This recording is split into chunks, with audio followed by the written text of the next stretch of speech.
तो देखिए स्टूडेंट, ये आपके पेज नंबर 47 पर एक अमली काम दिया गया है, जिसमें हमें नाइन्थ में जो हमने पढ़ा है, 9वीं जमात में जो भी हमने पढ़ा है बेसिक, उसका इस्तेमाल करते हुए इसके हल करना है। और हमें नौवीं जमात में भी हमने ये ऐसे सवालात हल कर चुके हैं काफ़ी। तो देखिए यहाँ पर शक्ल बनी हुई है, सी दायरे का मरकज़ है और वित्र जो है यानी कता डी बी ये दायरे का वित्र है, और सी एफ जो है वो सी ई जो है सी एफ उमुद है वित्र डी बी। तो सी एफ उमुद है वित्र डी पर, और हमें दायरे के कुत्र की कीमत 20 दी गई है। देखिए दायरे का कुत्र जो होता है वो दायरे के मरकज़ से गुज़रता है। एक ऐसा सबसे बड़ा वित्र कहलाता है वो दायरे का, जो दायरे के मरकज़ से गुज़रता है। तो जो कुत्र होता है वही दायरे का सबसे बड़ा वित्र होता है। ये आपको पता होना चाहिए जो आपने 9th में पढ़ा है। तो देखिए यहाँ पर ये दायरे का कुत्र जो है वो 20 दिया गया है। डी ई की कीमत हमें यहाँ पर 16 दी गई है, और सी एफ की कीमत हमें मालूम करनी है। तो देखिए सबसे पहले हम क्या करेंगे, जब भी हम लिखना शुरू करेंगे तो हम सबसे पहले यहाँ बता देंगे कि जो निस्व कुत्र है वो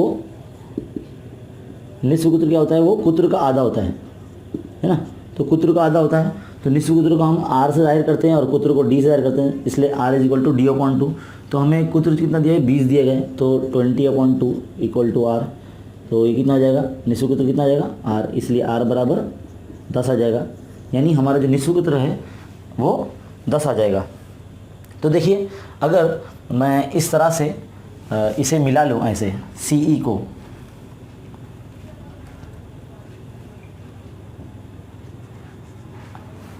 अगर इस तरह से मिला दूँ तो देखिए कायमत ज़ाय मुसल बन जाएगा। ये हमारा जो मरकज़ है सी एफ ई, तो यहाँ पर हमारे पास जो निस्व कुत्र है ये सी ई, ये 10 आ चुका है।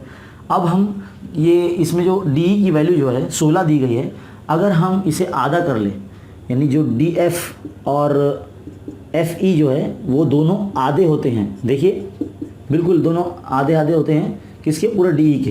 तो डी ई की वैल्यू कितनी है हमारे पास, वो लिख देते हैं हम 1/2। डी का वैल्यू कितना आ जाएगा, डी का वैल्यू हमारे पास 16 है, तो 2 1 2 2 8 16 है ना, 2 8 16। तो डी एफ और एफ ई जो हमारा हो जाएगा वो 8 आ जाएगा, 8 सम आ जाएगा इस तरह से। तो देखिए हमारे पास डी एफ और एफ ई दोनों आ चुके हैं। अभी देखिए एफ ई की कीमत हमारे पास इधर 8 आ चुकी है। अब अगर हम किसी कायमत ज़ाविया मुसल्लस में जब हमें 3 ज़िलों में से 2 ज़िलों की कीमत जब दी जाती है, तो हम तीसरा ज़िला फीसागोरस के मसले से हम मालूम कर सकते हैं। तो देखिए इस मुसल्लस में हमें फीसागोरस का मसला इस्तेमाल करना है, और ये एक उम्मीद है, ये 90 दर्जे का जाके इसीलिए बनता है यहाँ पर कि जो सी एफ जो है वो उम्मीद है डी पर। और हमने पढ़ा है कि दायरे के मरकज़ से वित्र पर खींचा गया उम्मीद वित्र की तनसीफ करता है। यहाँ पर इस अमली काम में जो एक लाइन आपकी जो अधूरी है वो आपको पहले कंप्लीट करनी होगी कि दायरे के मरकज़ से वित्र पर खींचा गया उम्मीद वित्र की तनसीफ करता है। अब हम इस मुसल्लस में, यानी मुसल्लस का नाम क्या है, सबसे पहले हम लिखेंगे सी एफ ई, सी ई एफ लिखिए, सी एफ ई लिखिए। सी एफ में फीसागोरस के मसले से, फीसागोरस के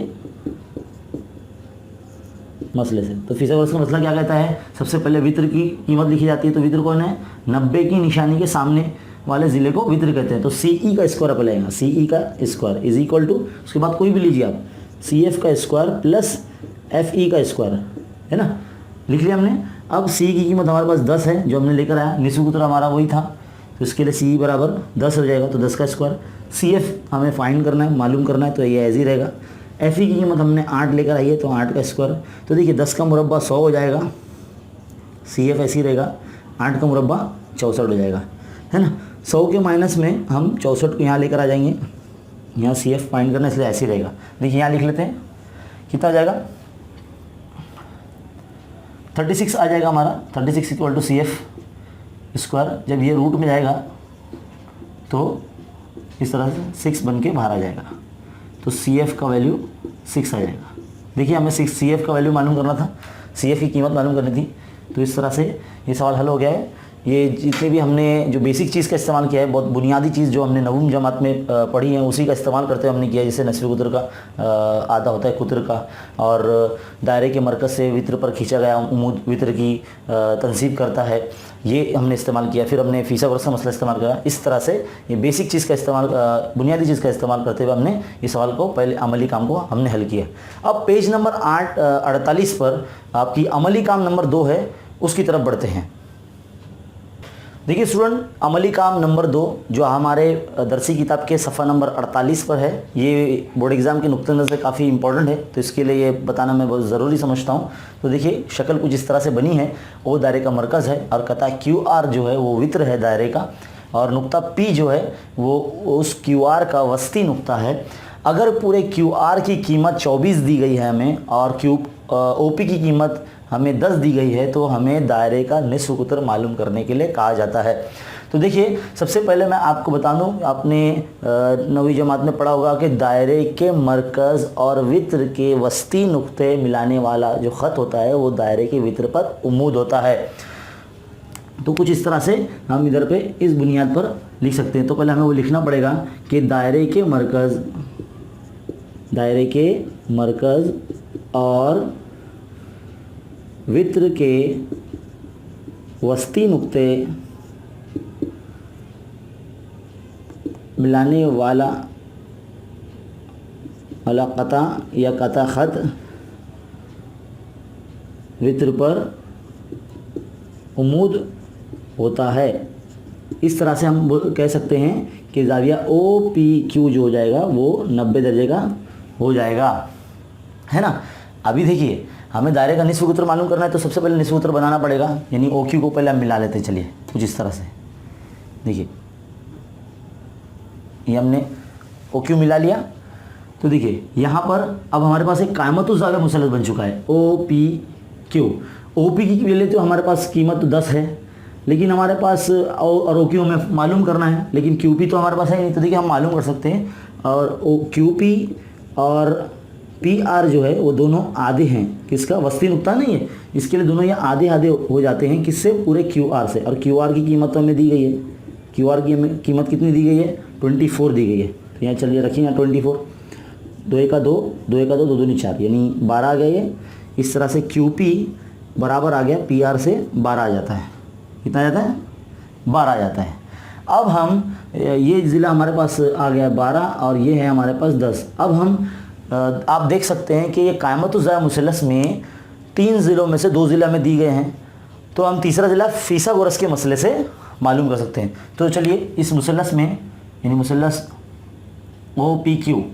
OPQ में फ़ीसागोरस का मसला लगाइए। फ़ीसागोरस के मसले से क्या होता है फ़ीसागोरस का मसला, तो पहले तो वित्र का मुरब्बा लिखा जाता है, तो OQ का square is equal to OP का स्क्वायर प्लस PQ का स्क्वायर, है ना। पहले वित्र लिखा जाता है हमेशा। तो OQ तो हमें मालूम करना है, तो वो ऐसे ही रहेगा।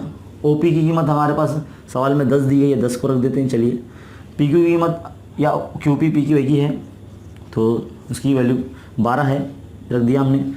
100 हो जाएगा ये, 10 का मुरब्बा 100 हो जाएगा, 12 का मुरब्बा 144 हो जाएगा। तो इस तरह से ये 244 हो जाएगा। ये देखिए अब ये थोड़ा सा मुश्किल हो जाता है इसका ये करना, तो हम देखिए यहाँ अज्ज़ाए ज़रबी करते हैं। 244 को, है ना, 244 को 2 से अगर करेंगे हम, तो 2 1 2, 2 2 4, 2 2 4, फिर 2 6 12, 2 1 2। अब देखिए मुफर्रदात आ गया, ये तकसीम नहीं होता आगे, तो हम क्या करेंगे, ये 261 या 61 ही होगा ये। तो इस तरह से 2 × 2 × 61, यानी इसके जो अज्ज़ा ज़रबी निकलते हैं वो 2 ज़रब 2 ज़रब 61 निकलते हैं। तो हम कुछ को देखिए, ये आप देख लीजिए इसको अच्छे से, साइड में अगर आप लिख भी सकते हैं, क्योंकि मुझे इसको फ़िलहाल मिटाना पड़ेगा। तो हमारे पास जो इस तरह से इसके जज़र निकल गए हैं वो कुछ इस तरह से निकले हैं, 2 ज़रब 2 ज़रब 61, है ना। तो जो दो बार है वो एक बार 12 आ जाएगा, 2 ज़रब 2 जज़र 61, ये हमारा आंसर आ जाएगा। तो ये था हमारा OQ जो हमारा निस्फ़ कुतर है। इसलिए दायरे का जो निस्फ़ कुतर है 2 जज़र 61, ये बहुत इंपॉर्टेंट क्वेश्चन है जो आपके एग्ज़ाम में आ सकता है, क्वेश्चन नंबर 3 में।